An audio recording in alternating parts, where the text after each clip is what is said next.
Is that where you found Rage Against the Machine? Well, I found Caius first, who are now Queens of the Stone Age. It was Josh's high school band. And walking through Hollywood from one of those clubs to another, and saw these 4 kids from the desert sitting on the curb outside of a club looking really pissed. And I said, "What's the matter? Why are you guys sitting out here?" "Fuck you!" But I went in, and when I saw them, that was the moment I knew this is what I want to do, and this band can help. Is it too late if someone hasn't done any sync? Is it shiny object syndrome? 3 songs into the showcase, he stands up and said, "You must be the manager," and pointed at me, and I said, "Yes, sir." He's like, "Who's your lawyer?" She's like, "Oh, that guy used to work for me. Tell him to call me tomorrow. Welcome to Columbia." And he just got up and walked out. Stone Temple Pilots are getting rejection letters, so have a thick skin, artist. Yes. Wow. And 2 of those 4 songs were singles from the debut album that I got the platinum record on the wall behind me, and the 6 million platinum. Don't give up, no matter what. Amplified. Hello and welcome back to Oberman Amplified, where we talk about music business, entertainment, mindset, and so much more, hopefully with an uplifting scope to get rid of the gatekeepers. Let's pull them wide open. I am so excited to have our next guest, Chris Long, on the show. Chris is, I believe, our first music manager that we have had on the show, which is great because it's great to talk to creatives, but let's be real. Sometimes you need someone who wears the business hat. And just a quick bio about Chris. I'm so grateful you're here, and we're so lucky to have him. He is a Los Angeles-based music manager, consultant, playlist creator, and sync liaison, working for Taxi and independently. And after moving to LA, Chris worked as a music journalist. Then he turned promoter, turned A&R for Chameleon Records. He helped discover Rage Against the Machine, among others. He worked as a manager for the rock band Crossfade, whose song Cold was #1 on the rock charts for 65 weeks. He helped develop Christina Perri, who is on Atlantic Records and whose hit song 1,000 Years, which was involved in the Twilight films, has over 2 billion plays. She's also known for her hit Jar of Hearts and has over 16 million monthly listeners. Chris has been involved with the Nashville group The Choir, which is an award-winning group, and he developed a blockchain publishing deal for them. His Spotify list is quite impressive of everyone that he has worked with, helped with the writing, consulted. I'm just going to read it down quickly because it's a long list. We've got Rage Against the Machine, Stone Temple Pilots, Christina Perri, Kyuss, did I say that right? Kyuss, Kyuss, Queens of the Stone Age, Crossfade, Body Count, Ice-T, Jethro Tull, Lucinda Williams, Hole, Hanson Umbop, okay, that's my childhood, Sugartooth, Ultramarine, Ethel Meatplow, Dramarama, Ian Hunter, Deep Prixer, Sonia Dada, Majesty Crush, Matt Nathelson, Bleach, Bel Canto, Divine Weeks, Electric Love Hogs, BB Chung and the Bubba Heads, Failure, Missalons, Green Jelly, Creedence Clearwater Revisited, Grotus, Ian Anderson, Weaving the Fate, Dead Season, Cage 9, Grounded, Submission Red, The Stevenson Ranch Davidians, Jonah, Henry Cole, Wild Lux, The Ropes, Are Missing, Ed Sloan, The Choir, Speed Buggy USA, Out Drehas, Bonnie Diamond, Goricha, Electric Revival, Sebastian Ryder, William Is, Rachel Engel, and it just keeps going until we get to Kristen Ford. And also, Chris was so kind at NAMM this year to kind of talk straight to me about, hey, you got to put your music back on Spotify, even after I went on the Kelly Clarkson and bragged about taking it off. You're the reason I'm back on Spotify. Please make some noise for our guest, Chris Long. Yay! Thank you. Podcast. Thanks. That was quite the introduction. I appreciate that. So as you read those names, I started thinking back, and I'll bring myself back to the present right now. But there were a lot of fun times. I've had a lot of fun times. And you said management creative. One of the reasons why I don't have on a nicer hat is I am more a creative who can talk to business people than a business person who can talk to creatives. I'm not a songwriter. My creative ability is communication. And one of my friends who's very, very long-term, high-ranking music business person said I have a superpower where I can start a conversation with anyone about anything And I said, nah. And he said, go talk to that girl about cars. And I went and did it. And he said, now go talk to that guy about whatever you know. And I could just start conversations with people. And in the music business, starting a conversation with someone and finding something that you have in common is a great way to introduce whatever it is I'm selling or marketing or managing at the time. So, not trying to contradict you, but I just wanted to let you know I understand the creatives more than most business people do. Oh, I'm often, put in the business world, but I'm more a creative who knows how to talk to than a manager who knows how to talk to musicians. So that's kind of where I fit in. That's a great thing to be. That is a gift. And we had Money Cat on the show a little while ago, and they're from Youngstown, Ohio, and they talk about being creative and being outside the box and being authentic, because in Youngstown there's no there's no LA, right? So you just have to do your thing. And you're also from Ohio, right? No, I grew up in a small town in Southern Virginia. Did you ever see Green Acres? No, I never did. Well, for those who did, they're probably chuckling right now. That's what it was like where I grew up. Green Acres and Hee Haw, kind of out in the middle of nowhere, 60 miles one-way drive to a record store. Oh, yeah. So, and back in the cassette tape, I don't know what record to buy unless I get a magazine and read it days. We were lucky to get up there once every 6 weeks. Somebody's mom would drive my friends and I up, and we'd all buy different records and blank tapes. And well, I shouldn't say I bootleg shit, but that's in the 80s. So that's what you did. You burned cassettes for your friends. wow, cool. And that scarcity and hunger for it developed at a young age. Yeah, it did. And I remember, as bad as Friday Night Videos was, and you knew they were going to play that Phil Collins song and that Starship song and all the terrible videos that you hated, but you had to stay up Friday to see if they played something new. And it's a whole nother world. I was born in 1969, so growing up, and I didn't get a cell phone until I was 28. So that's half my life, not walking around with a cell phone in my hand. And You must have been so happy.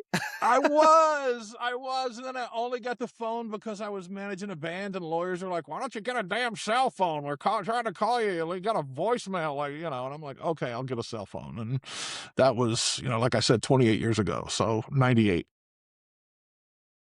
Yeah. That's kind of a beautiful, development where you're just learning to love music and you're savoring it and you're just kind of trying to get your hands on it and discover what's happening, read about it. So then you moved to LA because you had a couch to crash on and you started working as a music journalist. Well, yeah, I got to LA just to get the hell out of Virginia. And I mean, I loved music, and the guy and his wife who helped me get out here, he was in a band, and she got hired by a temporary agency and said, if you get here on Thursday, you'll be working on Monday. And the minimum wage in Virginia was $3.35 an hour, and the minimum wage out here was $10. And I was like, why would I even think of staying?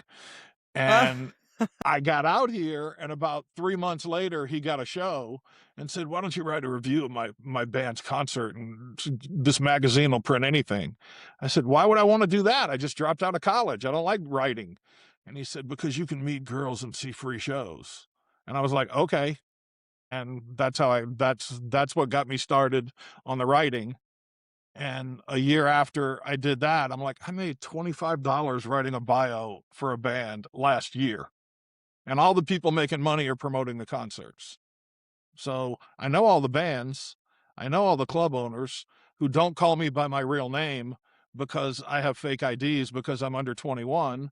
So fuck it. Let's go book some shows when I'm not even legal enough to be in the club, and try to get an A&R job at a record label by finding bands and promoting them. And that's what I did. So you got some mileage out of that fake ID. You're going to discover bands. You're running shows.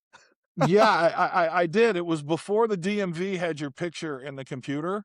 I took my friend's birth certificate to the DMV in Compton, which was near where I was staying, which tells you how much money I had when I got here. And I won't say the last name. This lady called me up and said, Mr. So-and-so, how come 8 months ago you was at the DMV in North Hollywood and had brown hair and brown eyes? And now you got blonde hair and blue eyes 8 months later. And I don't know how I thought of it, but I just told her, you know how the sun makes white people's skin dark? Like makes our hair and our eyes lighter. And she went, oh, okay, your driver's license will be in the mail in 6 weeks. And I was like, that's the only time I've ever knowingly or unknowingly committed a felony. That was a identity theft. Thank God that lady didn't figure me out, or my whole life would be different. It was for music, though. It was for It music. was, and it wasn't to drink. It was to go see shows. I never have been a fan of alcohol, so not saying I never drank any, but I never was. That's not what it was about. So, was this time period when like Guns N' Roses and Motley Crue and that whole hair metal thing was coming out of LA? And also, It, does that mean it's like NWA and Dr. well, Dre and early Snoop Dogg? yeah, they told me when I said I went to the DMV on a bus in Compton, my friends were like, damn, you're lucky to make it out. Because Quick interruption from a word from our favorite sponsor. It's me, Kristen Ford, host of Oberman Amplified. My new record, Pinto, is out now. I've also got some cute merch. I am taking on coaching clients right now. Slots are filling up fast for my 9-month band doula program. It's really fun. We meet once a month for 9 months to make sure that your band is on track. And you have someone to check in with about how things are going, to hold you accountable. It's a really fun program, and we're keeping the numbers small. So check the link in the bio. I'd love to have a one-on-one coaching session. All right, back to the episode. the gangster lifestyle that inspired all the music was really big. But I got here, thank God, right as the Sunset Strip peaked. And I didn't get exposed to any decent music until I moved to Los Angeles. A little bit the year and a half I went to college, but there were no Susie and the Banshees songs on the radio or on TV where I grew up. There were no Cure songs. There were no Smith songs. It was straight mainstream Iron Maiden versus Judas Priest. You know, who has the best bass player, or who, you know, the heavy metal stuff was all I was really into. And, you know, Black Sabbath I'm still into, but a lot of those other bands I wouldn't mention right now just for fear of embarrassing myself. So, you know, that I just didn't get exposed to it. And I came here and I stopped going to the Sunset Strip after like 3 months. And my friends are like, why don't you come to the Strip anymore? I'm like, because the music on this side of town is way better. I don't need to go up to the Strip. What is this side of town? Compton? Not West Hollywood, but I was living in Hollywood at that point. And I could walk to Raji's or the Club Lingerie or catch a bus and go down to the Shamrock and the Gaslight. And there were all these little bars that had like good rock bands in it. That were way better than a bunch of guys with their hair teased and a pair of leather pants 2 sizes too small. And that's kind of what the Sunset Strip was. And I would go up there, and then one of the magazines I worked for had an office above the whiskey. So I was up there, but I would go down and catch sound check when somebody cool was playing the whiskey and either stick around for the show or go back home and to my side of town and walk down to a club and see something down there later. And everyone knew me. I'm like 6'3", 270. So everyone, I said, big kid. Yeah, let him in. He'll write something nice about the club. So I could see, you know, go anywhere I wanted to, basically. And I'm still spoiled from that all these years later. But no, so that's... I used to live in Somerville, Mass, which is like part of Boston. And I played in a band and, well, a few bands, and was a promoter and worked locally. And there was a sweet spot where I could go to any club pretty much within bike distance and just get in for free and hang out. And I knew everybody, and it was just music all the time. And that sounds like a really fun way to get into the industry. But also there's got to be some financial pressure because you're young, you're just out here in a really expensive big city. You're from Virginia. Like, did you have any safety net, or were you just like, I'll just make it work with music, it's fine? I had, when I moved here, $1,500 cash, a $400 limit on a Texaco gas card, and an Amex or Visa with $1,500 available credit. And that was all I had. But I mean, I was paying $240 a month for rent.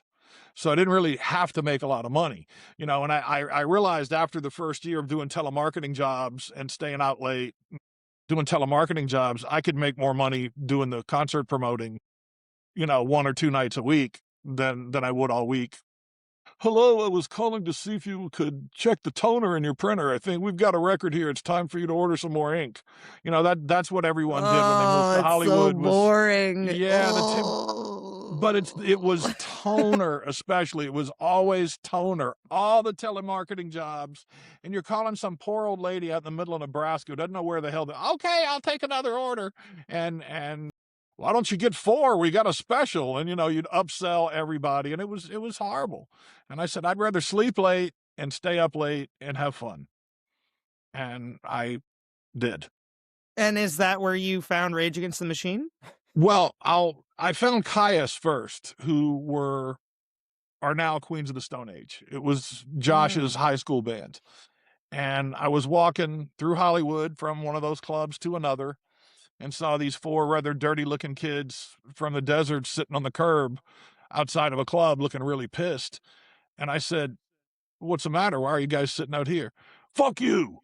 And I'm like, "Oh, is your band playing? What what do you think we're doing sitting here, dumbass? We're too young. They won't let us in the club till we play." I was like, "Well, that was unnecessary. So I'm going to go write a really shitty fucking review of your band." I didn't say that, but I went Uh-huh. in, and when I saw him, I was like, that was the moment I knew this is what I want to do, and this band can help. And Wow. I So it started was right. like a epiphany. Yeah, it was, I'd been looking for something that good that I believed in so that I could throw the weight of my writing and promoting behind it. And I did it with Caius. They got a record deal, and I got hired to work at the record label shortly thereafter. And I have a really nice quote on my website from the guy that hired me. Testimonials. If we'd listened to Chris, we would have been Interscope before Interscope, because I also brought in Stone Temple Pilots, and I also brought in Rage Against the Machine, who they at least tried.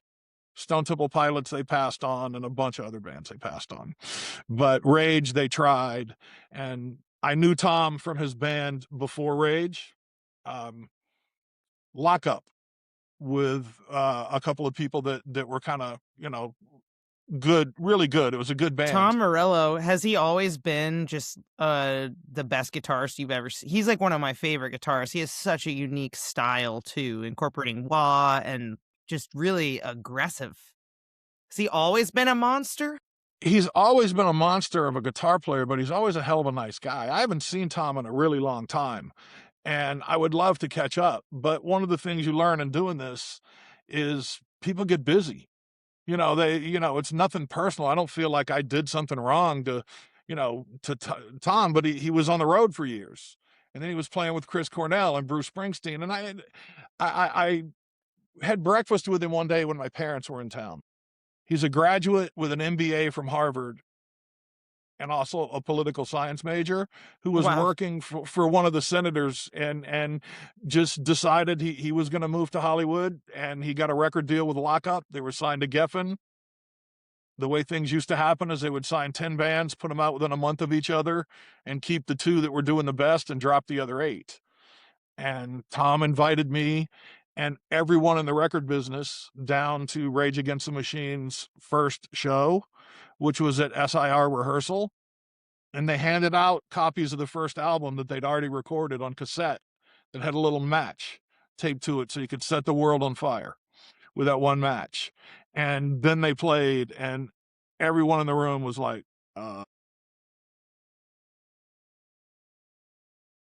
what was that? And because I already knew him, I kind of got dibs and said, "Oh yeah, we definitely want to sign you." But at the end, the guy that signed Pearl Jam, who was the biggest band in the country, that's who they went with. And we were a new label that didn't really have a long track record.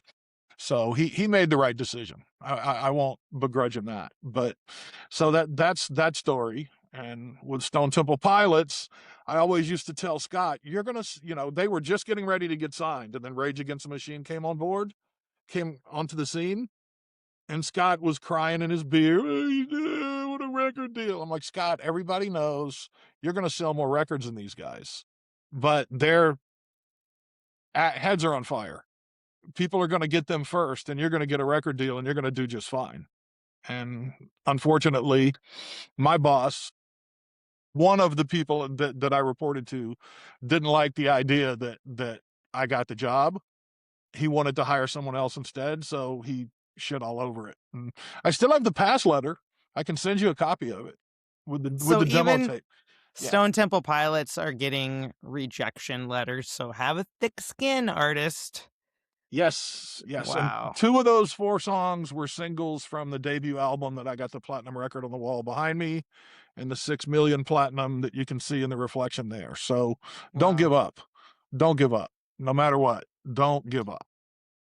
Wow. Well, I wanted to jump forward in time a little bit to working with Crossfade and their song Cold. And they had also like 2 other #1 hits on that, or top 10 hits on that record. And what year was this? And what was it like being in the major label ecosystem at that time? Because it's like peak record sales, radio still actually pays money. I feel like this was like the MTV Cribs, like before Napster ruined everything. It was right as Napster had come and gone, and everything was downloads. And Okay. there were still record stores. Record labels still had street marketing teams that would go to record stores with posters and listening copies and, with a bunch of concert tickets in them for the manager of the record store. But I found Crossfade through taxi.com, and I was working at a record label that did dead guy stuff. It's called a heritage record label, put out all the new Lead Belly and John Lee Hooker and all sorts of different. Dead guy stuff. Yeah, dead guy stuff, reggae, early reggae. We had Julian Lennon and Jethro Tull and Ian Hunter, who did all the young dudes with Mott the Hoople, and everything else we put out was dead guy stuff. Huh. And I wanted to manage, and I ran a listing with Taxi and heard Ed from Crossfade, and said, "This I can work with." And we worked for about 2 years doing A&R. He would FedEx me something, and I'd get it the next day and listen to it and make notes and call him on the phone and do A&R on the phone. And we put together a record, and they had the worst name ever. I got a band called Sugar Daddy Superstar. It sounds like a wrestler in a mask, to sign to Columbia Records. And yeah, we had a song that was on the radio in their hometown that was the #1 song on the commercial station. And Charleston and Augusta, they were from Columbia, South Carolina. Charleston and Augusta picked it up, and the radio people were going back to the label like, "Who the fuck is this? They're stealing our spins." And they invited us to New York. We did a showcase, and 3 songs in, this was really old school. Don Einer, who ran Columbia after Tommy Mottola, he had his off-duty NYPD guard and his on-duty La Cosa Nostra guard with him. And they walk in with everybody that works at Columbia walking behind him like he's the father duck. And they sit down, and 3 songs into the showcase, he stands up and said, "You must be the manager," and pointed at me. And I said, "Yes, sir." He's like, "Who's your lawyer?" And I said, "Oh, Alan Mintz." He's like, "Oh, that guy used to work for me. Tell him to call me tomorrow. Welcome to Columbia." And he just got up and Wow. walked out. And then all the little ducks followed him, except the duck who was going to be the one that we reported to. And that was John Delp, who's a legendary A&R guy. And they put out the record that we recorded on our own. They didn't change anything except they got it remixed. So I did the A&R on that. The record came out the 29th of April, 2004.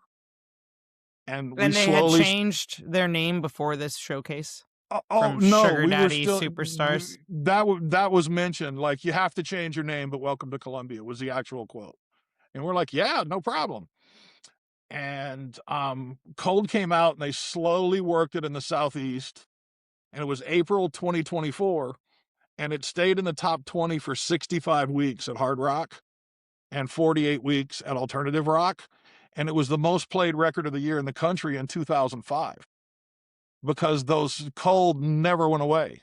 It went in the top 20 for 65 weeks and then straight into regular rotation on these stations, where it still sits today. And Yeah. yeah, so that's how we got the most played record of the year. And it was a lot of fun. I got to deal with everything, like you said, the big major label ecosystem, the billboards, the tour bus, the radio stations, all that stuff. My friend Mick Rock is a pretty famous photographer, Hmm. and I had spoken to him, and he said, "Whatever your budget, I'll shoot your band." And I went into the meeting where we were planning the artwork and the photos and everything. And I said, "Well, I want Mick Rock to shoot the band." And they all looked at each other and laughed and said, No, we don't have the budget for him. We only have a $10,000 budget." I said, "Hang on." And I called Mick and said, 10 grand? He said, "Okay, love, see you tomorrow at the studio." And everyone in the room looked like, whoa, he just called Mick Rock on his home phone. Now, Mick Rock, just a little background. What other stuff has he done? He Or was Sid Barrett's roommate in college. He was David Bowie's personal photographer for years. He's done dozens of album covers. He passed away during COVID, and one of the most legendary rock photographers and fashion photographers of all time. wow. Kate Moss would only shoot with Mick, and certain people, being Bowie's best friend in the '70s for 5 years and being his photographer. Lots of fun stories from Mick, but unfortunately he's gone. Mm. So that got everybody's attention, and we were nice. And some guy at the label came up to me and said, "You guys don't have to keep putting on the act. You're already signed." I'm like, "What are you talking about?"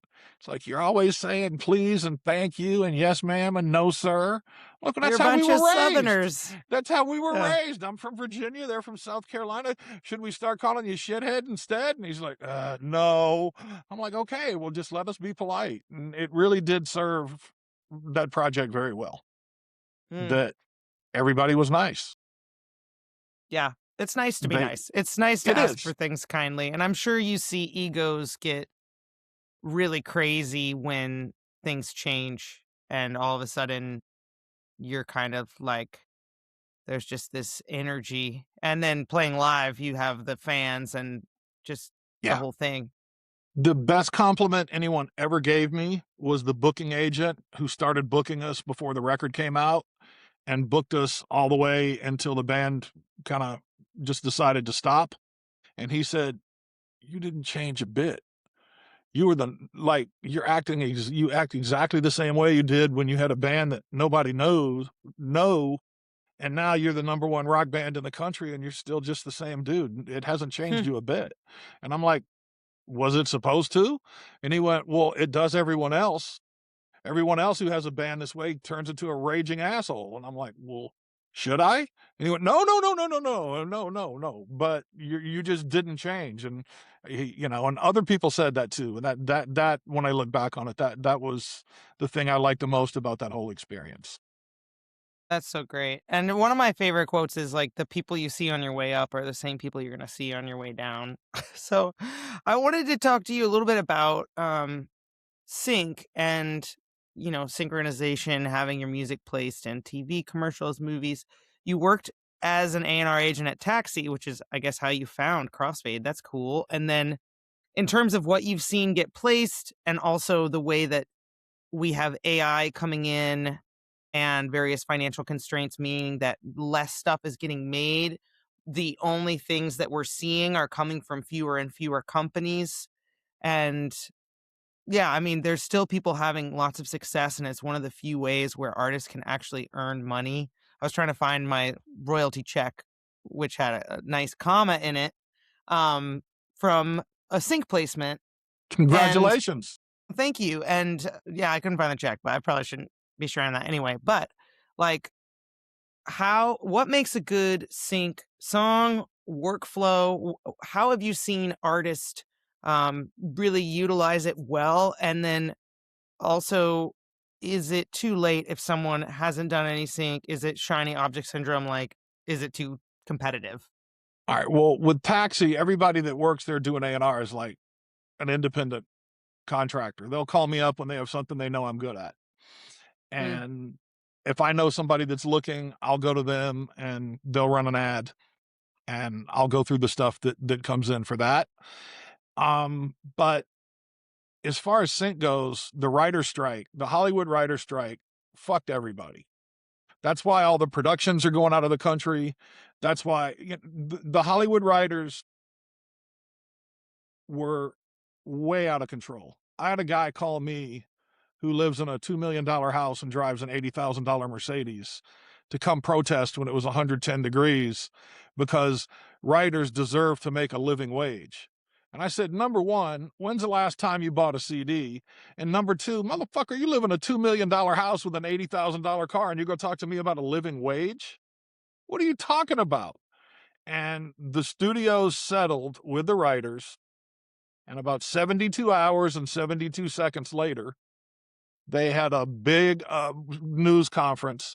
The guy from Apple, Netflix, any kind of content producer, Tubi, big and small came together and said, because of the cost of writing going up, and we have to negotiate with the actors, IATSE, and the Teamsters all this year, we're cutting the number of productions.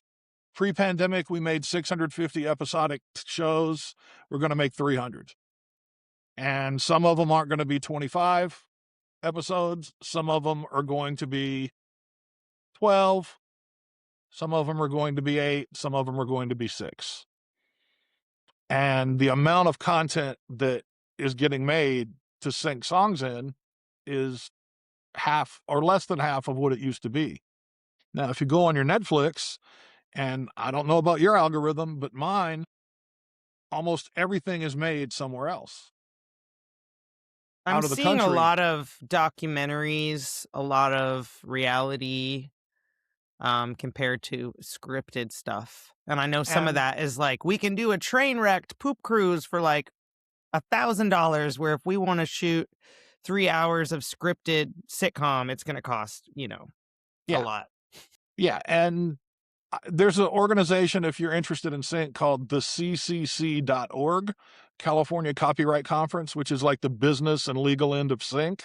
And I went to one of their Zoom calls during the pandemic, and I wrote, with this exodus of production and that's leaving the country and the less number of shows being made, what chance do you as independent publishers have to get your songs in any of these productions?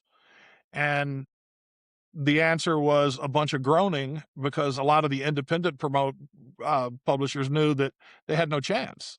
And the answer was, you have to have boots on the ground. If you're not signed to Universal or Sony or Cobalt or Pure Music or one of those companies that has offices in that territory, your stuff's just not going to get heard. So the number of libraries and publishers that are working with artists like you are signing less stuff, making less money, but still continuing if they had a good relationship with the music supervisors and their bosses. And of all the different spots I've worked in the record industry, nothing has been more like a fraternity, sorority, or high school popularity contest than the sync world. And there's so few syncs now that the 10 popular kids will each get one when they used to get 3, because, like the saying, everybody's got to eat. The people that are doing the productions, like the lady that oversees all the shows being made by Sony and all the shows being made by Warner Brothers, she's telling people like, okay, find something in this person's catalog for this show. Find something in that person's catalog for this show. So they're making sure they're keeping their connections happy, but they are not looking for anyone else to become a music supervisor. But as an artist, if you write a great song and it's got the right story and it's not peppered with names of people and dates and brands and cities, and it's got universal lyrics, there's still a chance. But there's still a chance I can go over to Dodger Stadium at 56 years old and hit the ball over the fence in batting practice like I could when I was 36. Now, is it gonna happen? Probably not. Arthritis is a bitch, but it's there's a chance I could. And people that I see people now that say, oh, I'm writing for sync, and go, oh, good luck. And I leave it at that. I won't shop artist to try to get songs synced because I spent 8 months of my life getting 50 songs in libraries and not a single one of them has gotten placed. Hmm. And it's not like I can call the publisher or the librarian and say, "Hey, what are you doing?" They're going to say, "I got 15,000 songs. Shut the fuck up. Hmm. I got 12,000 people bugging me. Leave me alone." And you're in LA where the things are actually getting made and the business conversations are, oh, okay, well, you're saying they're not getting made here, but at least the emails are getting fielded through some office that has a return of address that Right. is Los Angeles. I have a friend who is the US business manager for a foreign film company that just started making movies. The owner owns the largest streaming service, cable TV networks, and movie theater chains in Eastern Europe. What's called the CIS, the former Soviet republics in Eastern Europe and Central Asia, Kazakhstan, Lithuania, Latvia, Belarus. And they're now making movies and Hmm. funding movies. And one was in Cyprus. The new one is in Malta.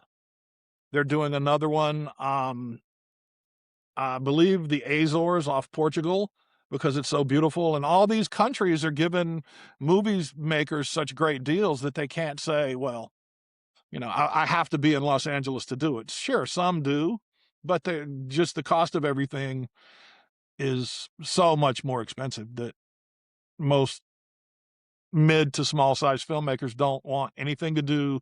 Even Tyler Perry's studio in Atlanta.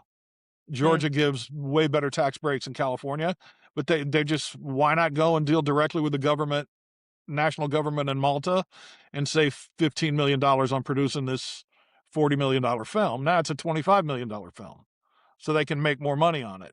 They're more likely to make it, but they ain't making it here. But then to bring it back to the music that does get synced, I mean, they're choosing some of the air quote popular kids. So I guess if you're in the game, if you're part of a sync library or you're making really good music that's properly licensed and is on disco and can be referenced, and like there is a chance, right? There is a chance, yes.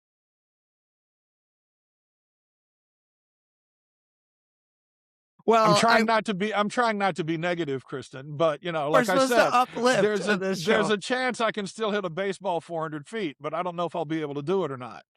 Mm. So, I really don't want to say anything to discourage anyone, but if you're sitting around writing specifically for sync, that's not as smart as writing maybe for artists. But Mm. the thing that a lot of people do when they write for artists is they write for artists who write all their own songs.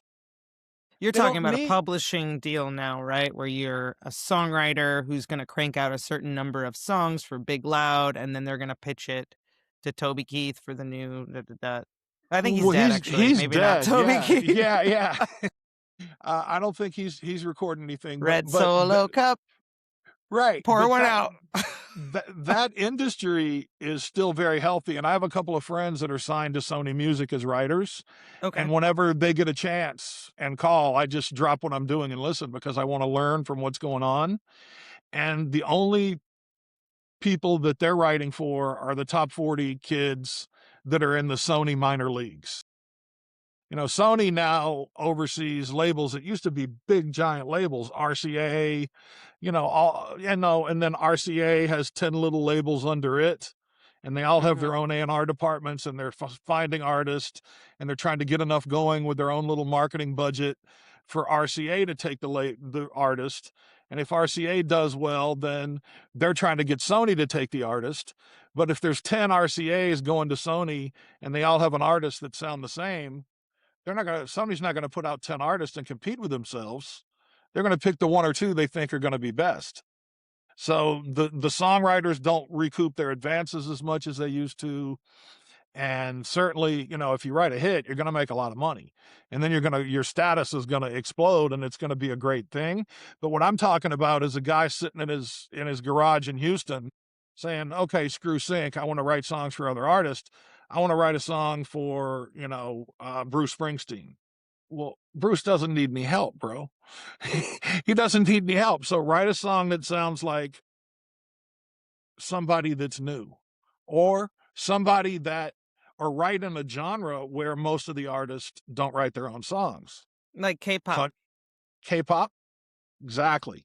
Mainstream American pop, a lot of country songs are written by other writers, but that's like trying to get in through a wall of razor blade covered elbows to get your head in that. It's just, ridiculously competitive, and nobody's going to give anyone else any help.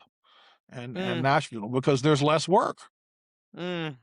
There's less work. There's I less mean, and records coming out. they have an A&R country artist that was charted, or an AI country artist that was charting. So there's not even a royalty for the craft and for the people that are in the club, that have been Mhm. like Ashley Gorley and some of these songwriters that are just like massive songwriters. I think that labels are experimenting with AI, and when they find something that's really good with AI, they'll give it a shot. But one of the things, the band of guys with really excessively good looking guys with long hair that looked like, I can't remember the name of the band, but they were like the first AI band that had 1 million listeners a month on Spotify. Oh, Go they were check called Velvet. Moonshine, Velvet Velvet. Sundown or something like that. Yeah, Yeah. it was. Yeah, And I now their listened a little. listeners, It was not great. yeah, it wasn't great. Now they've got 5 to 10% as many listeners as they did when they were getting attention for being the first AI band. There are, Do you think their little robot egos are hurt by that, or? I the fact that we have to worry if the robots have egos is what really scares me, more than competing against the robots. Finding a writer, okay, this dude can write or this lady can write. I'm going to put them in a death match with the robots, and I'm gonna, a song that's written by a person is gonna be better, especially than some of these recordings. And I do playlists now. Oh Mhm. God, some of the stuff I hear Is it am all actually, Suno it's generated? Suno, and it's some, I don't, I can tell 9 out of 10 times when it's AI, Mm. but I don't know the difference in which one. I just know, like, damn, this is the most popular singer in the world. I've heard him on 700 songs, none of which were any good. But this Whoa. voice is like the voice that 700 people that have run across me have used that voice. So it's I easy just to got fit. chills. Like, imagine being that person's voice. I wonder if they even consented to it being taken from them. A lot of people did at first, and they were session singers. And some of them had regrets that I've read. Some of them are just happy, but they got a one-time payment. It's not like anything that their voice is on is going to earn them any money in the future. So, okay, you bought groceries for a month by being part of the problem. If it was, I bought a house, a car, and groceries for the rest of my life, I could see being more, interested in and being part of the problem. But no. Yeah, we really, as creatives, we need to try to be educated consumers about what we're listening. And if you're using something like Suno to make your vision come to life, consider getting actual humans to play on it, because then if it does get synced or it does want to, it gets legs, you actually have the license to use it. You don't know how that stuff is going to scale. And it's What just I'm not as good. And what you're saying is an incredibly competitive. Your songs have to be great. Your performance has to be great. It has to be unique. How are you going to do that if you're using the software that everyone's using?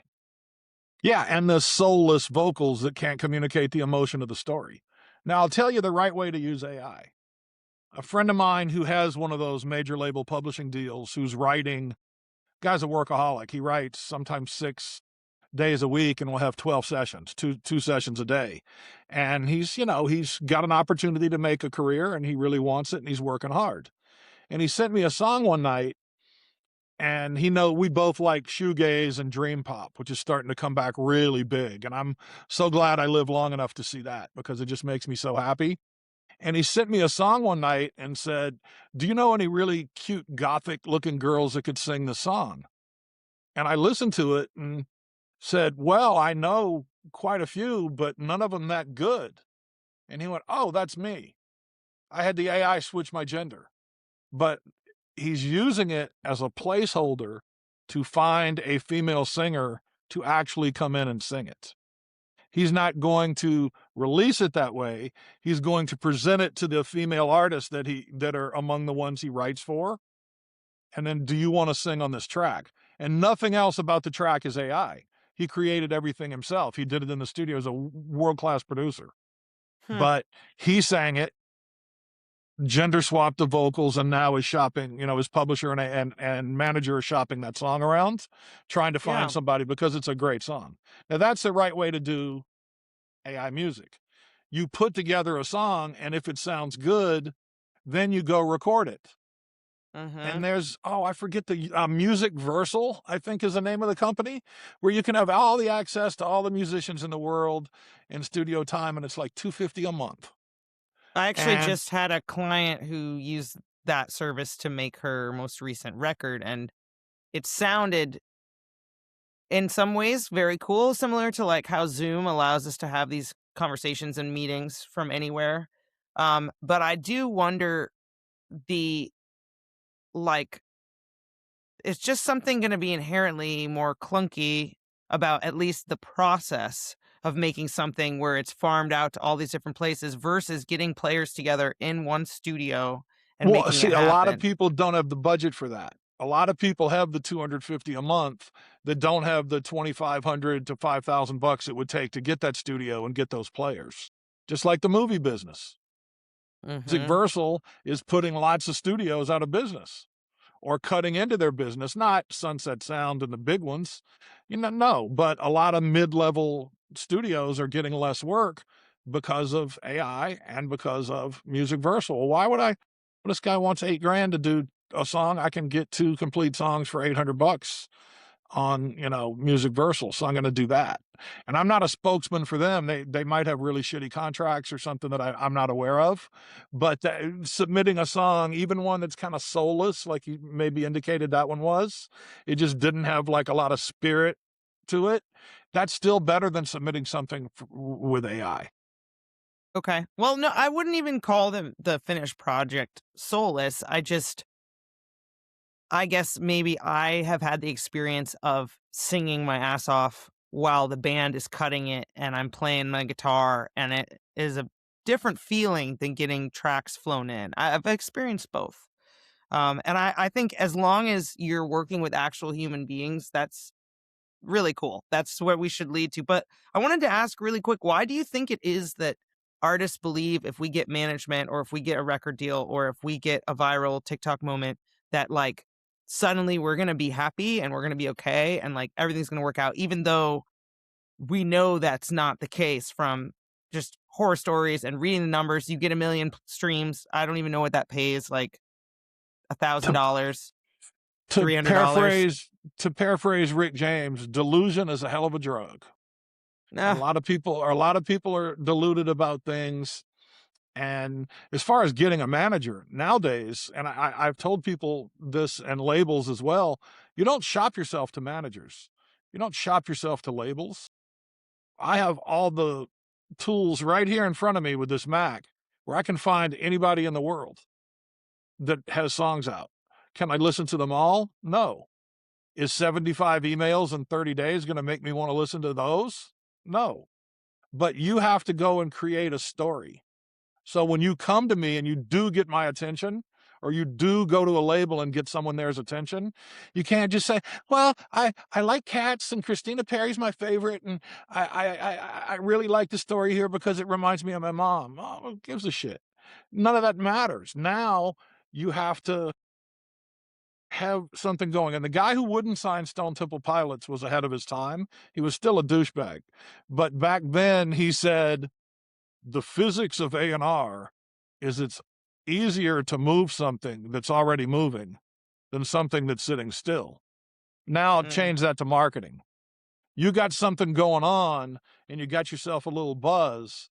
Who's the label going to buy into? The rock band with the buzz that's got 300,000 monthly listeners and plays 150 shows a year in 50 different cities? Or the guy that sits at home and fuck social media, fuck playing live? Maybe he's better, but who is easier to take the risk on? And I'm not going to say who, but with Christina Perry, when I went and shopped her in 2009, somebody who is a legendary A&R person played me a video of this band where their heads were all around a backlit and they were all thumping on an acoustic guitar doing something different, and did that insipid Gautier song, Somebody That I Used to Know. And he said, well, this is what we need.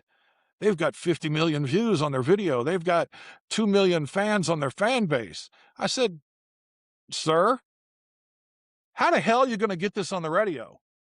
Nobody's going to, it's a cover song and it's visual. It's not going to get on the radio. This girl, Christina Perry's a rock star. She was like 23 at the time. And I'm like, you got to be kidding. Look at her, listen to her sing, and look at that. And it's a cover. And he said to me, when I leave this place, I want it to be because I've chosen to retire, not because I've been retired. And I'm like, you're one of the biggest A&R guys in the last 25 years, and you got to deal with that shit? Why don't you go start your own company? He's like, well, do you have $30 million for me to start my own company with? I don't have $30 million to start my own company with, and I would like to stay here as long as I can. This is a very comfortable chair, and I'm used to the view from this office. Wow. And I'm like, fuck. I'm like, and it's only gotten worse. That was 2009. Now it's 1,000 times worse, where you have to do something to get a story unless you're an artist that is going to be on top 40 radio. That's where they still go. And there's this girl named Ariana Abdul who has like really great hair and a really gorgeous girlfriend with really great hair. And they have great social media posts and accounts. And I heard she got signed based on that rather than her voice, because you can fix a voice. You can't create an organic buzz. And she's going on tour this year, and I'm not curious enough to drop the money to go see the show and be the only middle-aged guy not there with his daughter, and the whole arena would make me feel really creepy. But I wonder if this girl's going to be able to I wonder if she's going to be able to deliver, because she was never a performer. This is something she did after she became a viral star. And I don't know, somebody hears it and wants to fight me over Ari Abdul. I mean, I don't want to fight over it. It's just an observation. And I'm rooting for her. I hope she does well. But would I gamble on it, on that new gambling site where you can bet on anything, that the tour is successful? No. I might even go to Kalshi and put a bet now that it won't be. And I don't gamble, but I'm just saying, it's, odds are that that's going to be a difficult sell, as opposed to someone like Britney Spears when she was that age, who had been singing and been an entertainer since she was a child on those Disney shows that she was on. So I know, God. I know. Oh my Poor God. thing.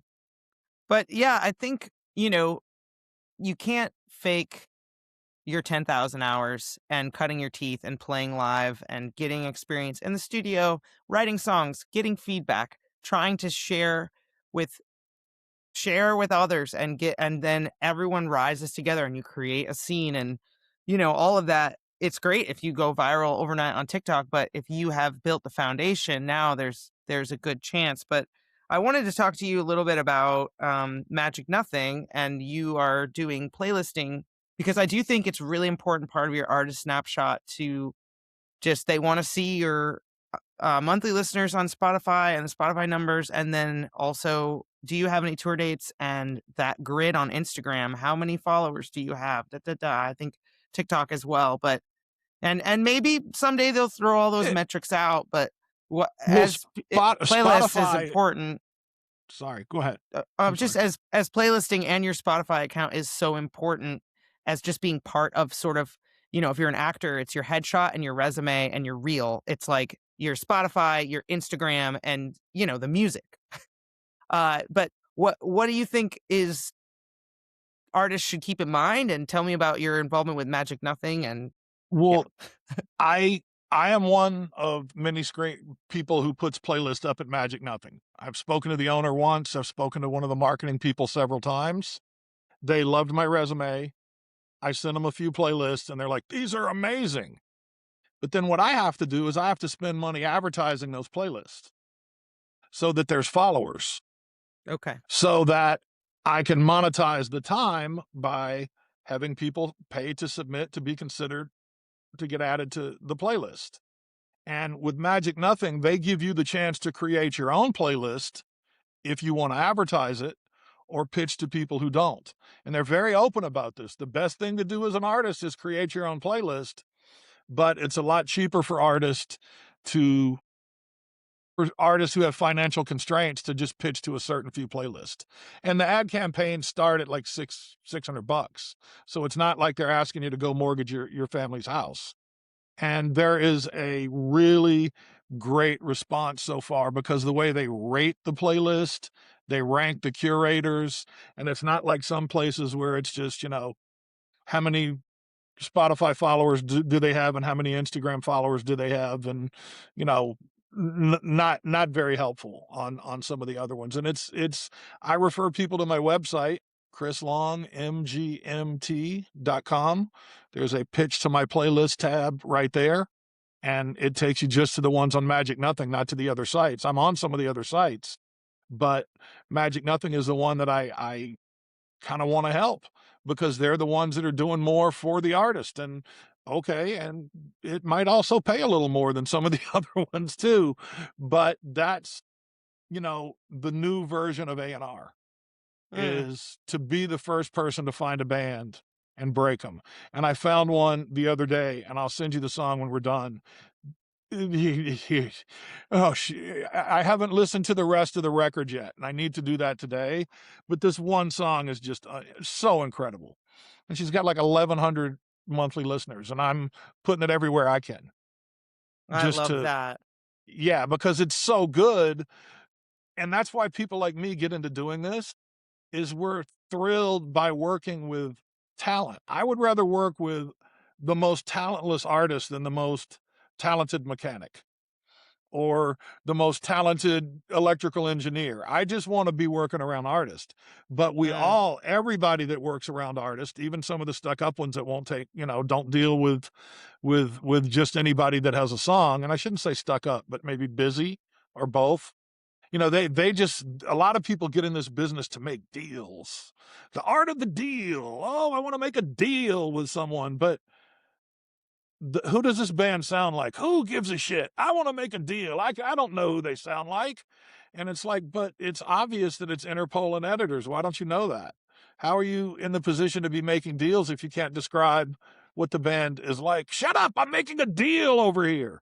No, I like no, I like being in touch with music, and I spend hours a day of my own time listening to stuff that's out, as well as hours a day listening to stuff that maybe I can help get out.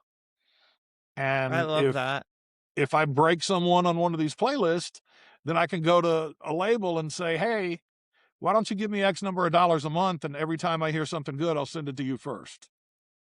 That's the new A&R job for playlisters. Playlist curators is to do that. Now I have more connections and a lot of them with people that might have the money to do it, but they'll also go, you know, how old are you? You're doing playlists? And I'm like, well, yeah, it's the next phase of what it is that I've been doing for 35 years. Yeah, you've This been this is a burning cassette tapes yep. and then getting a Sunset Yeah, Strip, and then like now here we are playlisting. yeah, and I get stuff from all over the world, and one site in particular, 3/4 of the stuff that comes in is AI. And I tell people you need to prompt the AI to sound more like modern heavy metal or modern, garage rock or whatever it is. And I speak to them directly in their language, which is they want to know how to prompt the AI better. It's no, but I'm never gonna get behind an AI song. I don't care how good it is because I don't like dealing with flashes in the pan. Speaking of Hanson, earlier you got excited about them. I discovered them in a hotel in Tulsa in 1992 with a guy named Kim Fowley, who's dead now, and they had stiff shirts and they were kind of moving really weird and singing about Jesus. And we looked at each other and said, change their clothes and get them to shake their ass like the Jackson 5, and they're going to be huge. These kids are really good. And Kim worked with them for about 2 years, and Wow. bop. Yeah. Yeah. So sorry to go back 30 some I years, was but it's I was born in 87, so Hanson was like just right in there with the Backstreet Boys, and then I kind of transitioned to Blink 182 the older I got, but that bubblegum pop, great music, great presentation, the long hair. Yeah, and that's so and wild that you heard them just as starch shirt stand wearing kids. standing in the lobby of a hotel singing a cappella. Those two guys are the ones that can help you, as the music convention director told them. And now that's why I think K-pop has gotten so big. America's not making anything that sounds like that anymore, but Mm, people still want to hear it. So they're mm. going to K-pop, and now there's P-pop. You know about P-pop? No, I do not. Filipino pop. Oh boy, Oh. there's some good artists in the Philippines. I can't wrap my head around understanding Tagalog, and I don't think I ever will. But a lot of them sing in English and Tagalog, and there's some really talented writers down there. Really, artists that are ready to break. Wow. That's Yeah, that's exciting. P-pop. Well, yeah. I know we're running up on time, but I wanted to ask just like quickly, I know you offer consulting one-on-one and A&R where you can get feedback on your songs. And what do you think is a mistake that artists make in terms of going it alone or trying to do too many things at once? And what is the benefit of just checking in with an advisor? I have a band doula program. It's 9 months, where I'm working with people monthly, and just what do you think are some of the common mistakes, and what's the benefit in just getting a little bit of help? The most common mistake is people think that because they wrote a good song, that's all they need to do. And then when you explain to them, well, no, there's marketing involved. Well, I don't need to pay that guy. I'll do it. I'm like, that guy went to college to learn how to do that and has been doing it for 11 years. He's a professional. You're going to hire him because you don't have time to do that and be a songwriter and be a dad. And, you need to spend a little money. You need to invest in yourself.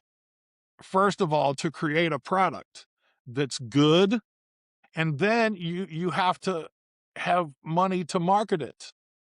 It's not fair. Oh, it's not fair. I know. It's not fair. I wish I was prettier. It's not fair. I want to be prettier. Wah. But they come up with a song and they put it out, and those are the guys that scream and yell and holler, and girls, about how fucked Spotify is. I didn't make any money. Well, you had other reasons, and the politics of Daniel Ek are pretty terrible, if you ask me. But as someone who's managed a band with a hit record, let me tell you, radio stations pay between 4 and 8% of their advertising revenue to the songs. Spotify pays 70% of their advertising and subscription fees to the artist. Now, Hmm. you only got, they didn't give me any money. I got less than 1,000 streams. Did you really want to check for 18 cents? Can't you see how that's a giant pain in the ass for them, that it cost them $18 to send you 18 cents? Just calm down. You're not promoting your music. No one knows who you are. Why are you so bent out of shape that, oh, I know. It's because they're an easy target, and you can channel all your frustration at them. This is a tough business. When you compete at the level you are competing at, and others want to compete at, and even higher levels, you are, in essence, a professional athlete trying to make a team. And Mm. there's only so many of those jobs in the world, and they go to the best people.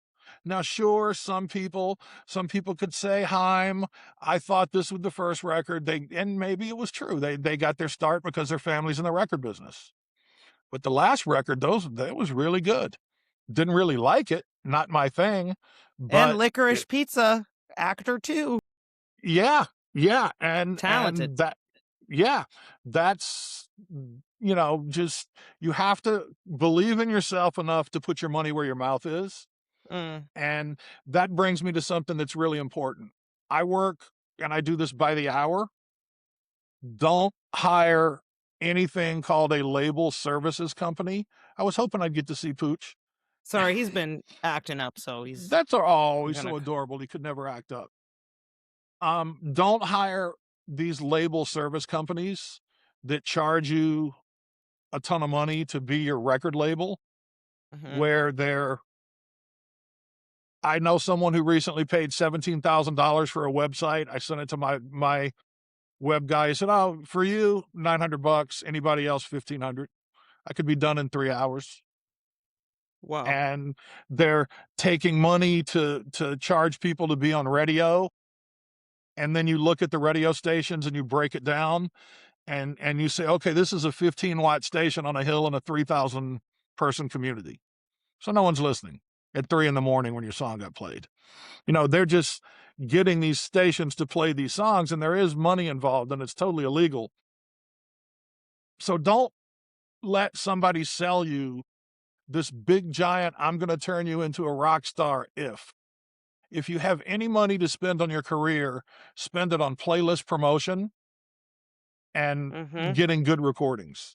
And it's not because I do playlists, I do playlists because they work and they help Mm. people. And it's fun. It's fun. I like it. I like getting a new release radar from Spotify every Thursday night with 150 songs on it. So I can go through and put some in where they belong and listen to some new stuff I haven't heard before. So don't think you can buy fame. You have to work for it. Anything in this world worth a damn, you have to work for, especially something that's glamorous. I Nobody love the. Oh, sorry. Go ahead. No, nobody ever played in the NBA, Major League Baseball, or the NFL because their daddy was the accountant for some other team and used a favor to get their son signed to the Lakers. No, that never happens. And if you want to compete at a professional level, you have to be doing professional level work, or it's really easy to see that you aren't nowadays. This kid sent some songs on disco that aren't out yet. Play. Ugh. It's really that fast. It's And almost that you fast. got that person's attention, and they trusted you, and your name's attached to it, and now. Oh yeah, I don't shop. I could make a ton of money getting people to pay me. Well, I know this person and that person, this person and that person. The reason why those folks still take my phone calls after all these years is because they know I'm not going to call up and waste their time. I'm only going to call up when I have something good to talk about. And that makes me feel really good. I haven't spoken to you in 5 years. Oh my God, how you doing? What's going on? We catch up, they listen. If it's not right for them, they thank me and they know I won't bother them again until I find something that I think is right. And so don't think that, and again, I'm not going to say any names, but I've had experience with clients that bring me on board after the label service company has screwed them out of 50 grand. And then we have to start doing basic stuff. And then we outperform the label service companies and they get mad, yell and scream and holler about what an asshole I am. Because Yeah. for $1,500, I got more accomplished than they did for 50,000. Well, and it's always so important to have those attorneys, music business professionals, people that you can bend their ear, just even if it's one-time consulting fee. Or, I had a situation where my attorney actually passed away, unfortunately, and Ooh. some things went sour with my current management. And it was like, Chris, you looked at the contract and you helped explain to me like what was actually going on, what my options were. And I do think, just as an artist, we are very, and you're also a creative artist. Like, your passion is finding, discovering music, communicating, translating art to the business and being the conduit. I think that's definitely its own art form. But, I think as artists, we get really upset. It is so hard to make something beautiful that you put your heart and soul into. And then I see it all the time with music videos where it will get like 300 views, and then a piece of content that you don't care at all, where you're like on the toilet, it gets 5 million views. And and why, and then how to sort of like protect your heart while making good art, right? Because you need to do that. And then to be able to sort of put up the divider and be like, okay, now I'm thinking like a business. Now I'm thinking, what are the ways that I'm actually going to grow my career, that I'm going to make money, that I'm going to be competing at the professional level because I'm going for the Lakers, baby. I'm not going to hang out at the YMCA and play basketball with Leonardo DiCaprio, which I think you've done. A long time ago, yeah. Yeah, he used to play before Titanic came out. Then he bought a house with an indoor basketball court. No one ever saw him again. So that's the story. He did. He and the four friends that he used to roll with never showed up at that gym again. I They had love his Leo. He's a yeah, great well, actor. Great yeah, actor. he's really good. But that's why I do it by the hour, the consultation. And the Mhm. one that people choose the most is the pick my brain. For $75, you can send over a list of questions. I'll get some answers ready and we'll have a discussion like this. And you can also hire me to go through 1 to 3 of the songs that you're working on and give you major label level A&R notes on what you're doing right, what you're not doing right with the writing, the craft, the structure, the melody, the chorus, the hook, and the production. And I do that. And it's, and I want to do it by the hour because anything else would be just it's dishonest. It's Yeah. dishonest to tell people. And once you pay somebody, especially a manager that asks for a monthly fee is up to no good. They're more worried about themselves than you. And they're not going to do anything for the first 25 days and then go, oh shit, I got to get something done the next 6 days so I can get my next check. That's not what you want. You want somebody who can walk you through how to do it yourself. And I'm glad to do that. I'm not great with classical music. I'm not great with, you know, any kind of modern hip hop is not really my thing. I don't know enough about it to really help with that. Modern underground hip hop, yes, I love that. But mainstream, want to be Drake, want to be Kanye, want to be Jay-Z. I don't know enough about that. But just about any other genre of music, I Even keep up with. those three are not that not that current, but I bet you could refer it out. Yeah. I know some people that do that. Yeah, but it's the mainstream top 40 hip hop is not really my thing, and I don't know anything about classical. So But it's great to know what you don't know and know what you do know. Well, Chris, this has been such an amazing conversation and so enlightening to me. And I have this little segment at the end of each episode called Leave Me with a Smile. Could you leave me with a funny story or a joke? I'll make this as quick as I can. Crossfade played The Tonight Show when Arnold Schwarzenegger was governor. The night that Arnold, Ozzy, and Sharon Osbourne came down to sign a motorcycle that Jay Leno auctioned off. And the first thing I noticed was how short Arnold Schwarzenegger is. And then I noticed all of his state police guards are shorter than him. And I went over to him and I said, my name's Chris Long. People call me Hot Rod. I'm managing the band. I just wanted to give you a CD. And he went, oh, do you mind if I get 3 so the kids don't fight? And I was like, you fucking shit. You're worth $500 million, man. I mean, okay. And I gave him the 3 CDs. And I had interviewed Ozzy in person a couple times and met Sharon a couple of times. And they told me he's a real ball breaker, isn't he? I'm like, yeah. And so I went up to him and they could all hear this. And I said, so how long did it take? And he's like, what's that, hot dog? And just making fun of me already. And I said, how long did it take for you to find this many guys that much shorter than you that you trust with your life? And Ozzy was like, oi, fucking brutally fucking budger, oi. And Sharon was laughing and Jay Leno was laughing and everybody was laughing. And Arnold is a notorious prankster. So at the end of the night, he came and he shook my hand. And I didn't want anything to do with him because I knew he was going to do something fucked up. And he grabbed my hand and he just locked eyes with me and just held me in place. I could not move. And he took the palm of his hand and went slam 3 times right at the base of my neck, like patting me on the back, but really hard. Nice to meet you, hot, like just slam, slam, slam. Nice to meet you, hot dog. I will tell the kids you send your best with the CDs. And I really thought it broke my ribs. I really thought he like broke yeah, and I was like, and Ozzy looked at me, still fucking worth it, mate. That was fucking brilliant. And so that was like one of my funnier moments. And yeah, that was it. So I made fun of Arnold for being short in front of Ozzy and Sharon Osbourne, who loved me and laughed at. I live in Sacramento currently, and there is a portrait of Arnold in the government building, I guess, Capitol Mhm. building, along right next to Reagan.